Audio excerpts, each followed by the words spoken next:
Good evening. My name is Terrence White, and I would like to welcome you to my teacher toolkit. As you can see here, I have broken my toolkit into 5 categories, and there is an app or a tool that is related to each of these 5 categories: collaboration, gamification, social media, flipped classroom, and the mobile app. I decided to create a Weebly because it's the best way to navigate through the different tools that I have used. All right, so let's go to collaboration.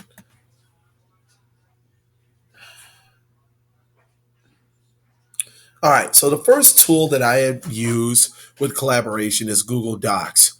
And a pretty simple, different way to explain Google Docs, it's a web based application with documents and spreadsheets can be created, edited, and stored online. And what's awesome about these, they also can be shared with people in your classroom. One of the ways that I use this is I have kids that do science experiments and they can do the data and work on the same document. Or in the past with Microsoft Word, people had to open different documents and you had to figure out how to merge them together. This puts everything all in one place and all centralized for you. Here is an overview of the Google Doc. So this is basically, click on this will give you a new tab to really explain to you what Google Docs are. And this is a Google Doc video tutorial that will explain to you the basics of ins and out of Google. So that's for collaboration. Next, if we go to gamification,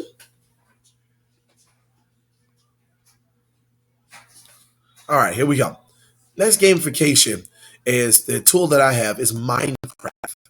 Minecraft also has an educational website. Let's try to scroll down here. Here we go. And basically, it provides services that make it easy for educators to use Minecraft in the classroom. They make special versions for specific classroom use and specific subjects. So these here are, this is an article on how Minecraft is really taking a hold in schools, how it's becoming a very good way for students to use it. In my science class, one of the things I did with creating models, I had the students explain a process of plate tectonics by using models. I had some students who screencasted their Minecraft buildings or slash models that they created, and they were able to show that video to the rest of the classes. And here, if you have no idea what Minecraft is, you can click here, and this will take you to basically an introduction to what Minecraft is. Next, we go to the flipped classroom. I really use the flipped classroom a lot this year, and since our school's going one-to-one, the flipped classroom is going to be totally my method of teaching. All right, we scroll down, flipped classroom, we have Screencastify. Screencastify is basically a Google extension that allows students to record their screen and explain what they're doing. This is exactly what I am using right now to record my presentation. And again, it is built into Chrome, so the students can have access to this on any computer, any place that has a web connection. It's very easy to use. It's pretty harmless. And if you look right here in the top corner, right here where the arrow is, this is the Screencastify. I don't know if you can see this, but there's a Screencastify extension. And also here, I have, sorry about that. I have a Screencastify tutorial video basically on how to use it. Here is what is Screencastify. And Kathy Schrock is a big tech guru, and she has a guide to everything, and she really explains how to use screencasting in your classroom. Social media. I went to an ICE conference this year, and they really talked about how to use social media in the classroom. Instagram. Instagram is one of the fastest growing mobile photo sharing apps in the world right now.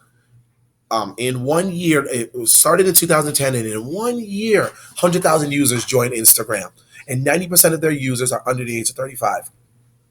So our students are definitely using Instagram.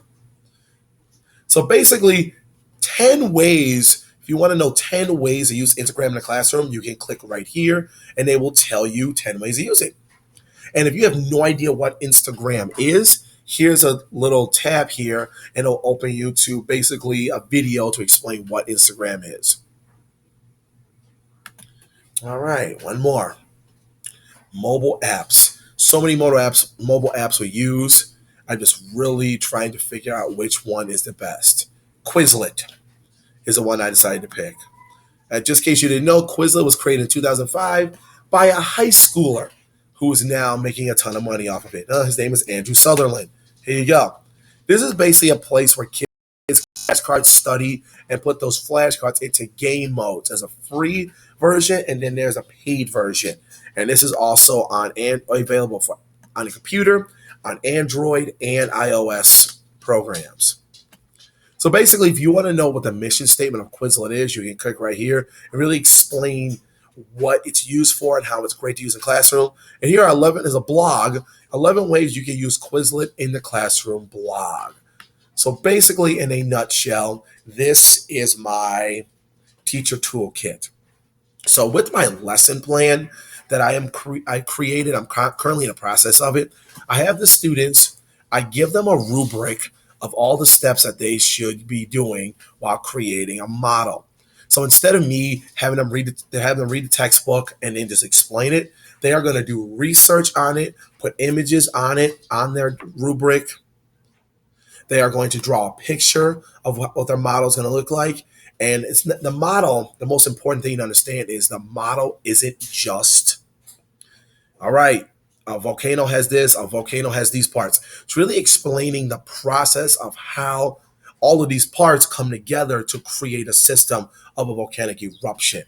And I give them 10 days to do this from beginning to end, and then they present these to the class.